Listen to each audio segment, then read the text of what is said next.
Welcome to the Startup Help Desk. We are here to answer your questions about building businesses, selling businesses, growth, the meaning of life, and the pursuit of happiness. Your hosts here are famous founders, executives, and CEOs who have built businesses, sold businesses, invested in businesses, and made every mistake in the book. And we are here to share our life lessons with you to make sure you don't make those same mistakes.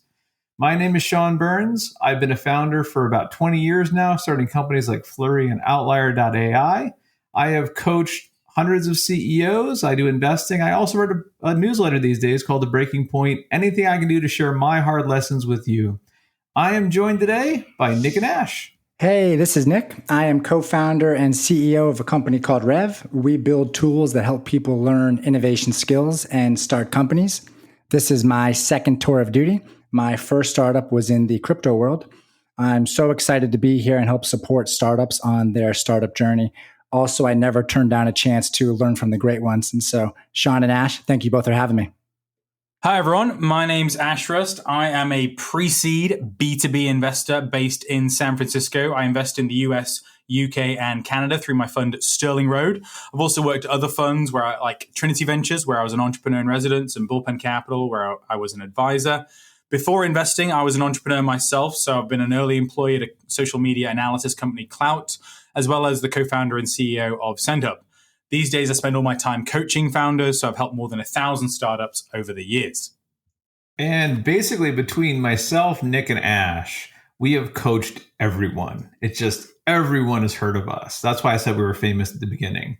And by everyone, I mean my brother, my dad, and the guy that lives down the street. So we got every base covered here on the Startup Help Desk. It's a great crew. There's no doubt about that. We have a lot of questions answered today. And by the way, all the questions we answer here in the Startup Help Desk were submitted by people just like you. So if you have a question you want us to answer in a future episode, just jump over, find us on Twitter. It's TheStartupHD, TheStartupHD, or on our website, TheStartupHelpDesk.com. Now, here's our first question up, guys. And this is one I get a lot. I don't know about y'all, but how do you get feedback from investors? They don't seem to want to share detailed feedback, but we spend a lot of time with them. The feedback from investors would be great. How do we get good feedback when we present to investors, even if they pass and say no? Ash, you're the investor among us. I got to hand it off to you first. What do you think?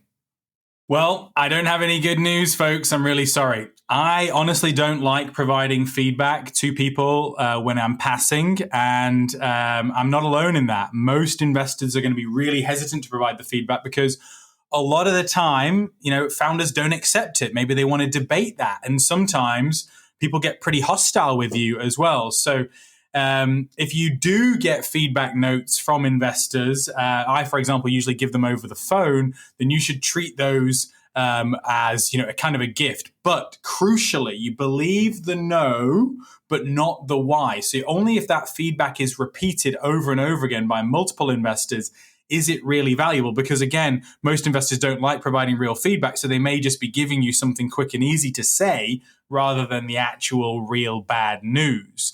I provide a website link with my most common feedback for people. That usually satisfies people. But again, you just don't want to spend more time getting into it with somebody that you're not going to end up investing in. If you try and be polite with the feedback, it can still inspire, strong responses. The best place to get feedback as a founder from investors is usually some kind of safe space that's been created by maybe a third party. So the investor knows they're only supposed to be providing feedback. Maybe it's a group setting like a pitch practice, or some accelerators provide mentor or events programs where you might get that. But it's not easy, and you honestly shouldn't expect the investment community to give you much feedback. I'm sorry. That's spot on. Per Ash's point, don't expect feedback from an investor. Ultimately, if they reject your pitch, that is a data point, but not something that you want them to go deeper on. Truthfully, the kind of feedback you want is feedback from customers and users. If they keep signing up for more of your offering, that's the kind of feedback you want. If they are saying no, that's other forms of feedback. So seek feedback from customers and users. That being said, when it comes to your investor interactions, you can be strategic about understanding an investor's process. And so instead of asking for feedback or asking what they think, instead I like to default to these 3 questions during your investor journey. Question 1, what's your typical process to analyze a deal? So you want to understand how the investor will evaluate this opportunity. Question 2, what's the next step? This helps drive some momentum and helps manage your expectations in terms of what's next. And then question 3, and this is where you could perhaps get some gem of a feedback, is what about our pitch would prevent us from getting to this next stage? That will give the investor a chance to set expectations and give you some insights into feedback on that process. I'll stop there though. Sean, Ash, what do you think about that framework? Well, won't you end up just getting a bunch of feedback on the pitch though? Is that with that? That's what I worry about with that last question. It's so tricky, you're right? The whole thought around that last question is to not necessarily open the door for an abundance of feedback, but have it be so laser specific to that next step. So if the next step is to join them for a partner meeting, then at least you can be able to get something a little bit more objective in terms of what could be a blocker from getting you there. Well, let's play a little game quickly with Ash. Since you're an investor, Ash, I'm going to tell you a bunch of pieces of very standard feedback that founders get, and you can translate for us from what the investors are saying to what they actually mean, okay? First up, you're not at the right stage for us right now. We want to see you be a little bit farther along. So that means they're definitely not interested right now. It may mean that you don't have the kind of growth or traction that they're excited about ordinarily, or that the team doesn't have the kind of resume strength that would push them to invest at an earlier stage, like where you are right now. Sounds good. Second one, this market just doesn't seem big enough. So a lot of VCs have big fat funds, and those big fat funds need enormous outcomes. So they need companies to go from maybe a $20 or $30 million valuation up to a 10 or 20 or even $30 billion valuation for them to return their money. So if you're operating in a market that's less than $5 billion right now, then it's going to be very hard for that VC from a traditional fund that used to be on Sand Hill Road, probably on South Park now in San Francisco. It's going to be very hard for them to invest in you and hope that you're going to be that big win for them, like Uber or DoorDash or something similar. Excellent. And third piece of feedback, founders hear all the time, listen, you really have to wear pants in our office if you're going to pitch us. So I think that's horses for courses. Obviously, with the advent of why aren't you taking this seriously?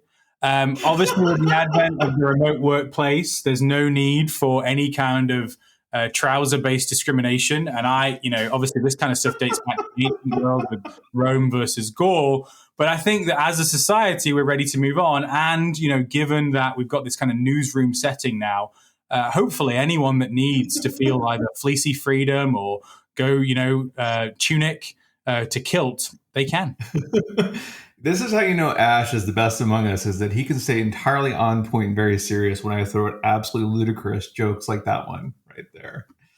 But we're very serious about giving you answers to questions, despite all of the appearances to the alternative. So let's keep moving through our question queue. Nick, what is next up on our question queue for today? All right, let's get into it. What challenges are caused by having too many people on a cap table? And so to give a little more context, just some supporting details here, is there any compelling reason why one should roll angels onto an SPV, so a special purpose vehicle, rather than having 20 checks of $10,000 as separate lines on the cap table? Oh man, this will be good for you and I to go back on, because I think we might have some disagreements on this. So first off, I'll say everyone you let invest in your company, everyone that's on your cap table, has a very big impact on the arc of your business. And I don't care how much they invest, because what people don't realize is that if you want to, for example, sell your company, typically acquirers require 99.9% of all shareholders to approve. So somebody who owns a little bit of a part of the company still has to approve of the acquisition for it to go through, which gives them an enormous amount of leverage. And I have seen horrible situations where a very minor shareholder holds an entire company hostage for a financing, for an acquisition. So be really, really careful about who you let on your cap table. And frankly, the fewer people you have, the better, because the more investors you have, the less likely it is you can trust all of them. The second thing I'll say is that, the reality is there's lots of ways to let people invest today. SPVs are a popular one because you roll up a bunch of smaller investors into one line item on your cap table. It depends on what you're looking for. They are, in theory, better for you as a founder just for legal management. I can tell you a lot of investors, including myself, I don't invest in companies through SPVs. Partly it's because of the tax treatment and the legal structure of them, but partly because every time I did that in the past, you're treated like a second class citizen. You don't get updates from the founders. They don't look to you for help. You don't feel involved in the company process. And frankly, a lot of us that invest in the early stages, we do it because we want to help. I don't want to just throw money and be treated like a second class citizen. So you have to think a bit about the product you're selling, which is your company, and how you're selling it, which is, do people invest in the safe? Do they invest in equity? Do they invest in SPV? There is a point long term where there are SEC limits on how many shareholders you can have, but that is absolutely not something to worry about, because by the time you get that big, you have all sorts of other ways to solve the problem. So really, it's personal preference. I recommend having fewer investors as possible to just make sure you can trust them all. And honestly, SPVs make your life a little bit easier, but they add a lot of complexity and filter out some good investors. So I personally don't recommend them. What do you think, Ash? What's the deal on how many investors, how to do it, SPVs, all that kind of good jazz? Yeah, I mean, I kind of agree, but so Sean is right in the sense that it's amazing how much one individual investor can, how much damage they can do, how much drama they can cause if you don't monitor them correctly. So a safe doesn't give anybody any kind of rights on your company. But if you're not careful when you do a priced round and you don't have good, clean terms, especially around the drag along in the documents, it's called. So this drag along right means that when a certain critical mass of investors come into a company and agree, then they can pull all the other investors along in that agreement. So if you don't have that, if it's not well written, then that can cause all kinds of problems. But obviously, get a good lawyer, that won't be a problem. On the other side of this, a lot of the time you may not have a choice, right? Like if you've got an investor like Sean, who might be your second or third check-in, and he's going to be an advisor to you, he's going to introduce you to a bunch of other people. If he says, I don't want to do an SPV, well, guess what? You're not doing an SPV. But if you're in a position of very different strength, for example, like it's Y Combinator Demo Day as we're recording this right now in September 2022, a lot of the teams going into that kind of situation are going to have a lot of angel investors who want to write 10 to 25K checks, and they can easily push them into that SPV because demand is high. They don't care if one or two of them say no. So SPVs are great, as Sean mentioned, because of things like the ease of management and making sure you've got kind of everybody wrapped up into one line on the cap table without suffering from the risk of needing them to sign every piece of documentation. The other thing just to note, though, as well, is sometimes when you end up being in a position of strength and having a lot of interest in your round and you don't want to take a lot of small investors, this idea of being concentrated, maybe having just 2 or 3 investors in your seed round, can also go wrong. I've seen it a few times where people maybe just have a lead and maybe 1 or 2 of the lead's friends and no one else. And if that relationship with the lead doesn't work out, well, then you are by yourself. And having, those 10 or 15 other angels was actually going to be really valuable for you. They were going to be mentors. They were going to provide you with introductions to other investors who were going to help at later stages. And then the last thing I'll just say is, actually, for the most part, while angel investors talk a big game, it's unfortunate, but the reality is for most angel investors, they're not professional investors. They're not doing it full time. They can't give you a ton of help because they got another job. So they kind of have to accept being treated as second-class citizens in a lot of cases, especially when there's demand. Rant over. So, Ash, maybe we can at least agree that your ideal number of investors is more than 1 and less than 100. Is that a fair... Yeah, exactly. I had 35 in my seed round, and that was considered a lot back in 2012. I would say that, maybe at least 15 to 20 would be the ideal number. So you've got a core lead who is ideally a specialist, but then you've also got lots of people who maybe have expertise and who are small checks who can be helpful throughout the journey, maybe in different situations or if things don't go well with your initial choice of mentors on the cap table.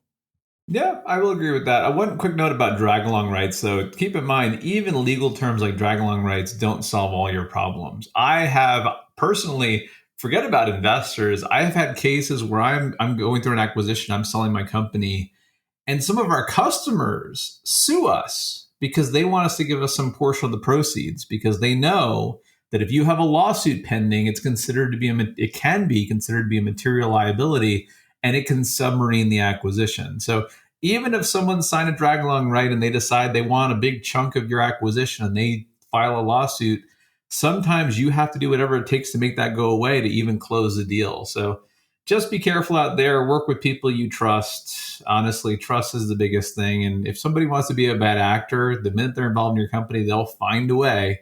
It's almost magical how that happens. Well, let's go move on to some more happier notes. We have time for one more question here. And by the way, I've been excited about how many questions we've gotten through the website. It's thestartuphelpdesk.com, Twitter, thestartuphd. Ash, what's up last on our question queue for today?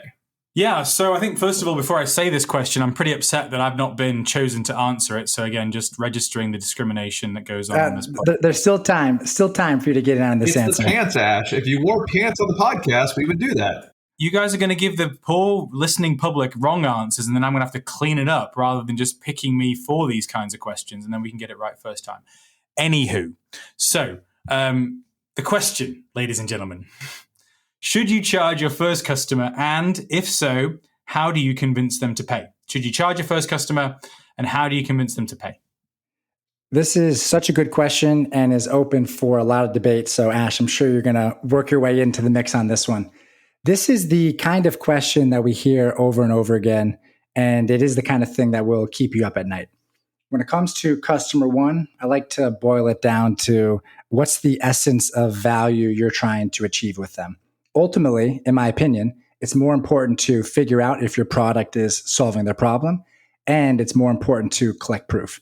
And so proof can come through testimonials, case studies, and other evidence that you're solving their problem. So prioritize for that. Considering that you want to prioritize for that, I believe you still should try to charge your first customer. And big emphasis on try here. You can price it similar to existing products if you operate in a market where you've got some analog examples. You can also see if you can understand the purchaser's decision-making process and see if they need to get any approvals to purchase your software. And in doing so, price it low enough where it's easy to get set approval. The big picture thing here is try to charge them. You start exercising that muscle, and you may be able to get them to say yes. Of course, if they say no, you still enthusiastically say, sounds good, let's get started. Sean, what's your take on this? Well, first, let's separate, consumer products from enterprise products. If you're launching a new consumer app, you absolutely should not charge people. You should go for reaching as many people as you can early on. If you're selling an enterprise product or product to companies, everything Nick said is spot on.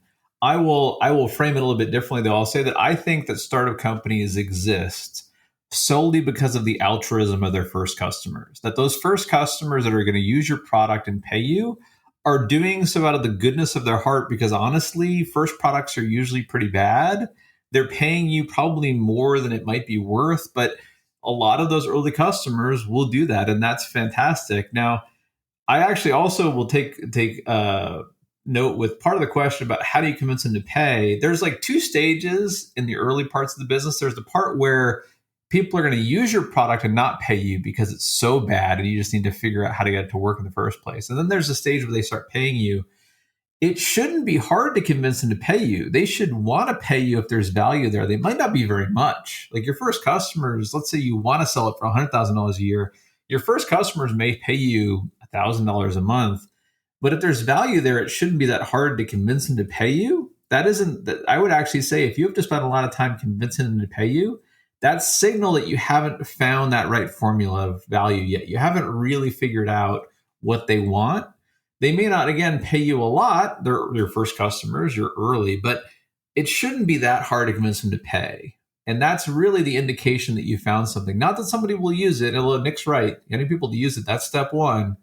But when you start charging, that's when you really get feedback. People will always give you positive feedback, say nice things. But once you ask them to actually take out their budget and give you some money, then you're really going to get some feedback, and it should be pretty clear. But Ash, I'm going to give some of my time here to Ash because he had a lot of thoughts on this. Ash, what did Nick and I get wrong? Finally. Okay, so this is very simple, folks. B2C, B2B. Oh, and now we're out of time. Too bad. Oh, really? Yeah, exactly. Right, exactly. This is like Apocrypha in the Bible. All right, so very simple. B2C and B2B and enterprise do not charge for the first customer. It's okay. It's only one person, and we just need feedback. We need to know it works. It's going to break in all kinds of weird and stupid ways in those first iterations. So it doesn't even matter if they're the right profile. Just get someone on it. Customers 2 through 5, 2 through 10, then we can start talking about them being the right customer profile, paying money, all that kind of stuff. But please don't try and ask someone for money on your first version. If you are seriously thinking about doing that, you've waited way too long to ship something. Is there any value to, so when it comes to your initial sales, customer 1 through 5, often there's going to be some labor that's going to go into it in terms of you, of course, providing that customer success experience and providing perhaps some consulting to help them understand how to use the tool and helping them get a great experience with that. Of course, you want to provide that no matter what. Is there any value to pricing that in to that first package, or per Ash's point, don't charge anything, just get started and give them a delightful experience? You can kick them off. Like, if they don't pay later, like, or as soon as they ask for anything else other than the crappy V1 that you ship to them, like as Sean said, which is, basically, for the trash, realistically. So as long as they ask for anything more, then you've got the opportunity to ask them to pay. They're not going to stick around on that crap plan for 12 months. And I think that's a really important point, which is that people are worried that once you start asking for money, people start paying you, you're stuck with that customer forever. And that's absolutely not true. In fact, one of the most important things you can do is fire customers. And many companies are far too hesitant to do this. Let's say you start selling the product, you have 3 or 4 paying customers, but it turns out that your target market, you learn a lot, and the target market is somewhere else. And these customers that are paying you aren't representative of who you want to sell to. Their needs are different. You can fire them. You can cancel their contracts. You can thank them for their effort. And you absolutely should do that, because if you don't, if your belief is that everybody who pays you has a right to be a customer forever, my God, you'll be weighed down by these decisions you made forever. It'll slow you down. So just because someone's paying you doesn't mean they have the right to use your product forever. You should and absolutely fire customers as necessary as you're growing across the course of the business. I'll say, Ash, I agree with everything you said. I almost feel like we're all in violent agreement. I don't feel like there's a lot of debate here about what to do. I guess in a future episode, we can debate how much you should charge them and how you decide how much to charge them. 0. You charge them 0, folks. Don't let them equivocate. They're trying to say you're that breaking up. Ash, you're breaking up. I think Ash was just saying that I'm always right. He's respectful. Twice if you're in Milwaukee. Oh, well, with that, guys, we're out of time. As always, brilliant answers. Thank you very much. All of you out there, if you have questions, we would love to answer them in a future episode. Please find us on Twitter. It's TheStartupHD. And find us online. Our website is thestartuphelpdesk.com. All these questions were submitted by you, and in future episodes, the questions will also be submitted by you. So why not head over there right now and submit some questions we can cover in future episodes. As always, Nick and Ash, it's been a pleasure. Thank you all. Great time. I'm still trying to get my pulse under 150. The Startup Help Desk is now closed, but it will open again, and we'll see you back here next time.